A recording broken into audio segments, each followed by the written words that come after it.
going into some Paulo Banchero premiere and schedule talk, Pich. Sure.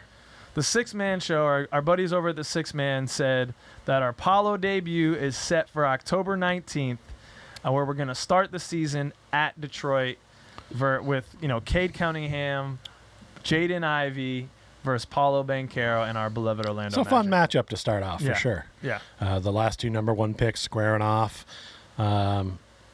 I think it's a good start. The schedule gets released, and I don't know if I've ever really cared much about a schedule release that isn't the NFL, because the NFL has such a short season and I need to see if my teams are going to play anywhere near where I live. Yeah. But like in the NBA, I know everyone's going to play everybody at some point, and usually twice, and there's a home and away. And, it's just when it happens, and it doesn't really matter too much unless you're trying to plan a trip to Orlando, Florida to take your podcast to see a couple of games. So we'll have to sit down and figure out when those games are going to be. But the more interesting thing was the TV part of the schedule, and who has games on what channels and who doesn't. Yeah, well, do you have pimples, Pich? Zero. Do you have blackheads? Zero. Do you have nationally televised Orlando Magic games? Zero. We do have one. It's also on NBA TV, but that's not nationally televised. I also read somewhere that the Orlando Magic have not hosted a game on national TV in, I believe, over 3,000 days now. It's been that long. Gotta be since Dwight left. So whenever we've been on these few times, it's been at somebody else's house. Yeah. It's getting a little ridiculous, but these are the end of these times. So one more year, this ain't going to kill everybody. And honestly, by the end of the year, they may shift up what games are on based on who's doing well, or if Paulo's having a great season and people want to see him. They'll flex something in later in the season. We hope for that. I don't think anybody should really be that embarrassed about a lot of what's going on here. I think there were a few teams that lost a bunch of games, like the Utah Jazz, that just because they lost Rudy Gobert, they have 13 less games on national TV. That's a big drop. Yeah. There's a few teams that hey, what the hell? But honestly, if you're that big a fan, you've got the NBA.TV package, or you're going to see your team enough that you'll find them. It's right. So do you have any big? It sounds like you're pretty ambivalent. You don't really care too much about the schedule and the breakdown of it. I don't. I think I only care about it with the point that you're about to make with our next slide. Yeah. So I saw this on Twitter. This is from Ed Comfer.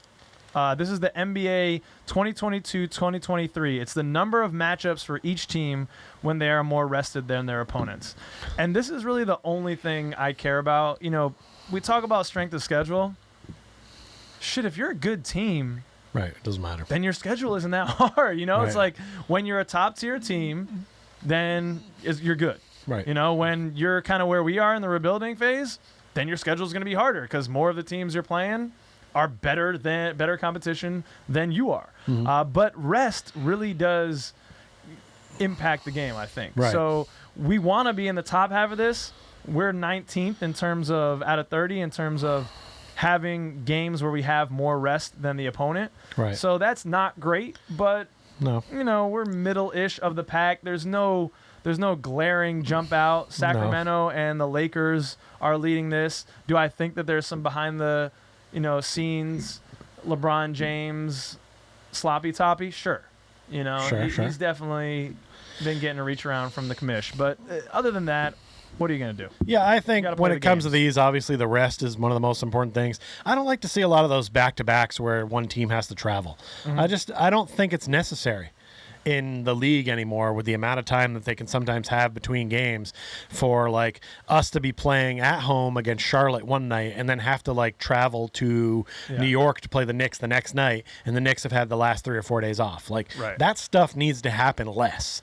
And as long as they work at trying to make that even, I understand there's always going to be some teams that may have a little less, have a little more. That's the way it goes. And I love, as someone who's not in the Orlando market and always has to travel for games, essentially, I love that the NBA is doing the series, as it were, the back-to-backs in opponent cities. Yes. So we looked at the first half of the schedule. Yep. The Magic are playing kind of weekend matchups in Indiana, Philadelphia, and Boston.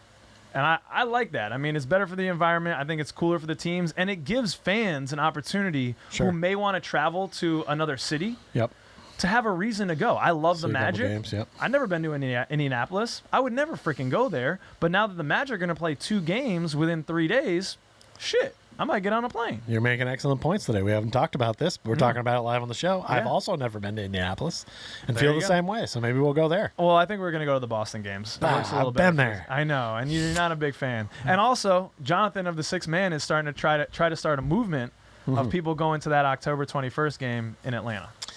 And well, I don't think I think he's the movement's already going. He's going. It's done. He's just trying to invite people on board. Right. Yeah. And that's tantalizing. Right. But it also seems like a nice way to get stabbed. If I may be so bold. It feels like if there's beef between these 2 players on the court, there could be some beef between people in the stands. Well, so maybe that's why he wants. That's why okay, go support it. Let's get a posse going. Yeah, let's fucking roll deep. You know what I mean? We gotta get out there. I mean, the ATL sounds like it's kind of a rough place to be. ATL is dirty. I love it. Yeah. So yeah, Coca-Cola. It's probably not a nice place if they call it the dirty. No, to be honest. I love Atlanta, man. It's got a lot of flavor. Pass. All right.